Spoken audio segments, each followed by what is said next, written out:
Simon Landy's Motorcycle Obsessions. We do the Distinguished Gentleman's Ride 2018.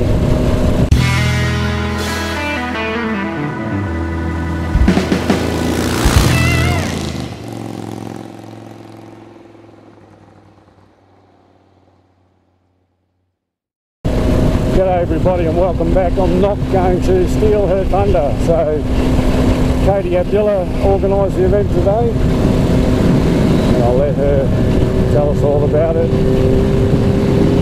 and I'll roll the footage.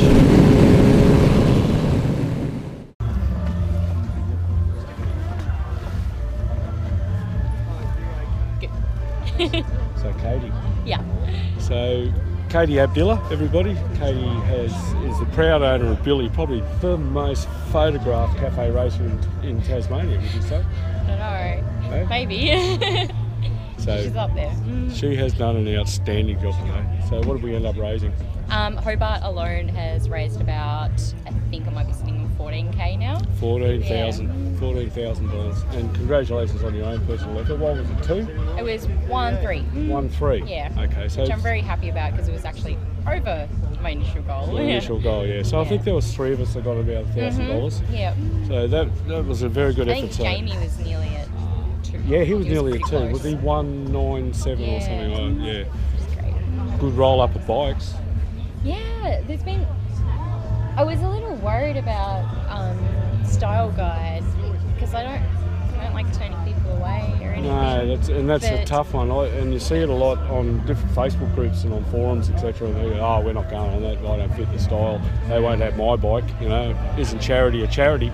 Well, I guess at the end of the day, there is a Style Guide. It's a themed ride. Exactly. Yeah. So you know there were plenty of people that did get a little bit upset about it, but the thing is, they can still help.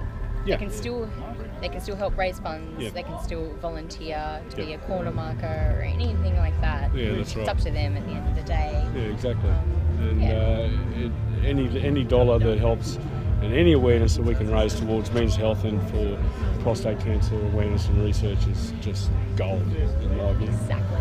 And worldwide over $5 million US. So incredible. Incredible. And our little tiny state and our little tiny town here in Hobart, we had over 100 riders. So that was really incredible. For a niche event, that's pretty something to be proud of, especially in Hobart. I agree.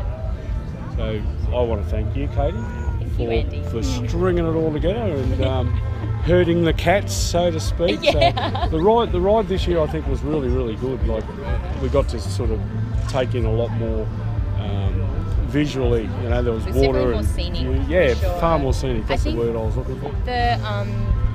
The idea behind the ride is it's a parade ride. Yeah. You need to be seen. And you need to be going at a slow pace so that people actually see, like, you know, your gorgeous outfits that you go to so much effort for. Yeah, we hide all the tattoos and we all look respectable. Yeah. That's it. Even I do. That's right. And even if it prompts the question, what are they doing?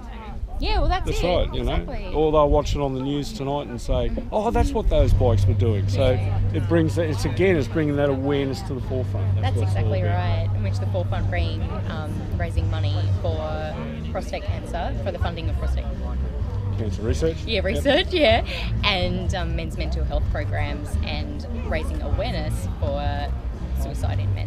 Yeah, which is huge, and particularly in the bush now with the farmers doing it as tough as they are. Yeah. Absolutely devastating.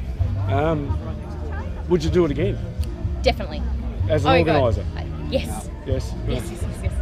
I really, like, as of this year, I know exactly what to actually do differently to make it better. Make it better, yep. And more improved. Be a little bit better with my time management. I wasn't under time, I was over time. Too punctual. It was fine. She worries about it because she's the one stressing because she's organised it, but the reality was that for those plebs of us that did nothing and just lobbed up, I thought the day was great. So thank you again. Thank you, Andy. For raising money for this very worthwhile. Anytime. Thank you. Bye for now.